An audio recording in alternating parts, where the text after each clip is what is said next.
तो मिल जाते हैं लाखों लोग हो गए, मगर आपकी तरह अनमोल हस्ती बड़ी मुश्किल से मिलती है। आइए जोरदार तालियों के साथ स्वागत करें मेरा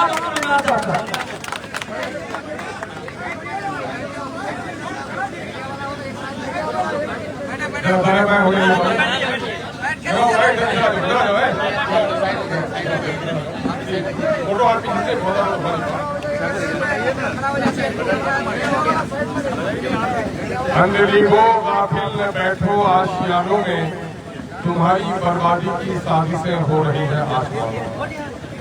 आज के महफिल के सदर हमारे प्रखंड अध्यक्ष जनाब भाई साहिब साहब, पार्टी के यूथ जनरल सेक्रेटरी जनाब भाई हाजी नाहिद हनी साहब, सहसा से तशरीफ फरमा भाई जनाब मीर रिजवान साहब, यहाँ आज मेरे पार्टी के और मेरे विधायक के प्रतिनिधि जनाब भाई अकील बदर साहब, अजीजी तहसील बाबू, मेरे सभी जिम्मेदार साथियों, पत्रकारों, शायरों, पार्टी के सचिव भाई जनाब राजीव साहब, अजीजी शायर, सराफत बाबू और पत्रकार बंधु, मैं सबसे पहले आज के धरना इसका उन्वान ही है कि बिहार सरकार के भ्रष्टाचार के खिलाफ हल्ला बोल और जिसका आयोजन किया गया है SIR के तहत 20,000 से ज्यादा लंबित आवेदनों के निर्गत किए जाने के खिलाफ इस धरने का आयोजन किया गया है। दाखिल खारिज और बड़ी मार्जिन में रिश्वतखोरी के खिलाफ इस धरने का आयोजन किया गया है। सैलाब से कट रही हमारी नदियों के किनारे बस्तियों के सुरक्षात्मक कार्य के ताल्लुक से और कुछ जगह खराब सड़कों के निर्माण के साथ मैं आप तमाम तर लोगों ने आज के धरना को बड़े जज्बाती और जोशीले अंदाज में कामयाब किया है। मैं इसके लिए तमाम तर लोगों को मुबारकबाद देता हूँ। मेरे भाइयों, ये दुनिया आलम असबाब है और अल्लाह तबारक व तआला ने अपनी किताब मुक़द्दस में कह दी है, इसका शायराना मफहूम लोगों ने लगाया है, खुदा ने आज तक उस कौम की हालत नहीं बदली, न हो जिसको ख्याल आप अपनी हालत से बदल गए। ये वादा किसी इंसान का नहीं, बल्कि जो लोग मुस्लिम हैं उनके अकीदे के एतबार से ये कलाम इलाही का तर्जुमा है। इन्नल्लाह ला युगय्यिरु मा बिक़ौमिन हत्ता युगय्यिरु मा बिअनफुसिहिम। जो कौम बदलना चाहेगी अल्लाह उसकी मदद करेगा, जो कौम शरीर होना चाहेगी पत्रकार उठाया गया। अच्छा चलिए, वो पत्रकार ये आपके मददगार हैं, आपकी खबरों को दूर तक पहुंचाएंगे, आपके दोस्त हैं, दोस्त से रणनीति के साथ मिलिए। भाइयों, मौजूदा वक्त कितने लोग ऐसे हैं जिनके तकरीबन यहाँ पर 20,000 लोगों के आवेदन लंबित हैं, जिनको 10 दिन के अंदर मिल जाना चाहिए। यहाँ पर हम लोग धरना कर रहे हैं तो पदाधिकारियों के पेट में ऐंठन हो रही है।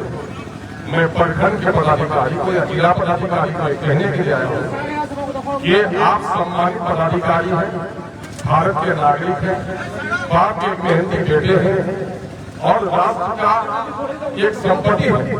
हम आपका अपमान और आपका गाली देने के लिए नहीं आए, बल्कि बिहार की ये जो बेईमान सांप्रदायिक सरकार है, जिन्होंने आपको कुर्सी पर बैठा भी दिया है और हमारे प्रमाण पत्रों के निर्गत के मामले में आपके कान में खुद से कह दिया है कि कुर्सी में बैठ गए रहा, लेकिन उनका प्रमाण पत्र निर्गत नहीं करना, उन बेईमानों को गाली देने के लिए हम आए हैं, पदाधिकारी को गाली देने के लिए। इसलिए पदाधिकारियों सुन लो, अगर आज आपका बाप, आपका भाई, आपकी बहन अगर इस तरह परेशान हो तो आपको भी गुस्सा होगा। आपको जो तनख्वाह मिलती है आवाम के खून और पसीने के कमाई से मिलती है, इसलिए आवाम के डर को आपको समझना चाहिए। हम आपके सहयोगी हैं, विरोधी नहीं है। अगर हमारे दबाव से ऊपर से आपको कह दिया जाएगा तो आप 2 कदम चल रहे हैं, 10 कदम तोड़ने लगिएगा। आपका जो सर्वर अभी डाउन है, इन बेईमान हटानियों ने जो इसको डाउन करके रखा है पटना में बैठ करके, उन कमीनों को इनको केस करना पड़ेगा हमारी मदद के लिए। ये बात समझ मेरे भाइयों, SIR स्पेशल इंटेंसिव रिवीजन इसमें भी हुआ था, 2003 में भी हुआ था। पता लगा था परेशान नहीं थे, एक मामूल का काम था, कर लिया। ये काम इलेक्शन कमीशन का आईनी हक है कि वो जब चाहे SIR कराए, गहन पुनरीक्षण कराए, और पुनरीक्षण तो फिर हर इलेक्शन से पहले होता है। 2024 में आपने पार्लियामेंट का इलेक्शन किया, उससे पहले आपने गहन पुनरीक्षण तो नहीं, पुनरीक्षण तो किया, मरे हुए लोगों का नाम नहीं निकाला। आज जो यहाँ 46,000 लोगों का नाम अमोल पैसा से निकाला गया है, क्या ये 46,000 लोग इस 1 साल के अंदर में मरे? क्या ये 46,000 लोग बेटियों की शादियां इस 46,000 में से क्या इस 1 साल में हुई? 10 साल पहले जो मर गए थे उनका नाम आपने वोटर लिस्ट से नहीं निकाला। ये आपका निकम्मापन है। कल भी आप निकम्मा थे और आज भी आपका निकम्मापन जाहिर हो रहा है। आपने कहा, आपको मालूम है कि इलेक्शन कमीशन के इस तुगलकी फरमान जाते हैं। नवाब तुगलक ने रातों रात कहा कि दिल्ली से तुगलकाबाद चलो, वहाँ औरंगाबाद के करीब है तुगलकाबाद, राजधानी वही चलेगी। बादशाह था, सिपाही ने अपना घोड़ा तैयार किया, सारा सामान लिया, रातों रात तुगलक वहाँ चला गया। जब वहाँ चला गया तो पता चला कि वहाँ पीने का पानी नहीं है, मौसम खराब है, और लोग पानी के बगैर मरने लगे, और फिर तुगलक को वहां से लौट के आना पड़ा। यही किया इलेक्शन कमीशन के 25 दिन के अंदर कर लेंगे। 7 तारीख जुलाई को मैं खुद जनाब बैरिस्टर अवैसी साहब ने अपॉइंटमेंट लिया था। हम लोग यहाँ से कई लोग गए, इलेक्शन कमिश्नर से हम लोग मिले, हम लोगों ने गुजारिश की कि ये 25 दिन में काम नहीं हो सकेगा, इसकी अवधि को बढ़ा दीजिए। और आपने 2003 में कराया था, इतनी परेशानी नहीं थी, इतने सख्त प्रमाण पत्र आपने नहीं मांगे।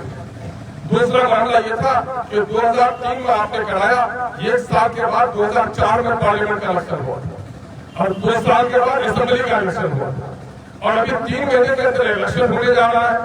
आप जनता जल्दी में करने जा रहे हैं। ये सावन का महीना, आषाढ़ सावन का महीना बिहार के किसानों की खेती का है, बिहार के मजदूरों का, गरीब मजदूरों की बड़ी तादाद है जो पंजाब और हरियाणा रोपा करने के लिए चला गया है। तो घर में तो लोग है नहीं, तो कागज कहाँ से बना पाएगा? नतीजा ये हुआ कि आप लोगों ने सुना होगा कि जो प्रमाण पत्र आप मांगा जा रहा है वो पिछले महीने ही आपको जमा करना था। लेकिन इलेक्शन कमीशन का जब लोग आलोचना करने लगे, ऊपर तनकीद करने लगे, तो इलेक्शन कमीशन ने ऐलान करवा दिया। ये वीडियो सीओ साहब भी ऐलान किए, आप ही लोग बोले थे, बीसेला साहब भी सुन रहे होंगे कि किसी काम की जरूरत नहीं है, 2003 का सिर्फ उसको लगा दीजिए और हम लोग जमा ले लेते हैं। बेचारा गरीब समझा कि अपने बाप का कागज लगा देते हैं, हम पंजाब चले जाते हैं। वो अपने बाप का कागज लगा दिया, पंजाब चला गया, और उसकी आज बीवी तड़प रही है कि वो हंचा नामे नहीं उसके। अब बेचारा फिर पंजाब से घर आया है, घर आके दरखास्त दिया है कि साहब इसमें क्या लगा, 11 तरह के प्रमाण पत्र लगेंगे। उसमें सरकारी नौकरी है, सरकारी जमीन मिली है, सरकारी आवंटन मिला हो, अर्ध सरकारी कहीं आप काम कर रहे हो, आपके नाम से चाहे पासपोर्ट हो, आपके नाम से जन्म प्रमाण पत्र हो, आपके नाम से जो बोर्ड की डिग्री हो, तो बताइए यहाँ पर कितने पढ़े लिखे लोग हैं। हमारे डीएम को, हमारे पदाधिकारियों को समझना चाहिए, आप जहाँ आए हैं सेवक बन करके, आप दुनिया का इतिहास पढ़िए। बिहार में सबसे गरीब इलाका सीमांचल का, और उस सीमांचल में सबसे गरीब, सबसे परेशान, सैलाब से, तूफान से परेशान उस इलाके का नाम अमोल वैसा है। यहाँ सबसे गरीब लोग हैं, सबसे ज्यादा मजदूर पलायन किए हुए हैं। वहाँ पर 2006 का जो पैदा हुआ था, 2024 में 18 साल उसकी की उम्र होगी ना, क्या उसके नाम से जन्म प्रमाण पत्र है? अरे जन्म प्रमाण पत्र तो आज 6 महीने में आप ऑफिस में नहीं बना पा रहे हैं, तो 2006 में कहाँ से बन सकता था? तो मेरे भाइयों, आपको मैं बता दूं, पूरे बिहार की जो रिपोर्ट आई है वो ये है कि बिहार में सिर्फ 14% लोग ऐसे हैं जिनके नाम से जन्म प्रमाण पत्र है। 16% लोग 2006 में, और 14% लोग ऐसे हैं जिन लोगों के पास वोट का सर्टिफिकेट है। 2% लोगों के नाम पासपोर्ट है। कितना हो गया? 32। ये तो बिहार में है, जहाँ आरा, छपरा, सीवान में लोगों को बहुत पढ़ाई लिखाई है। यहाँ अगर देखेगा तो 20% लोगों से ज्यादा उसके पास एक आदत नहीं है।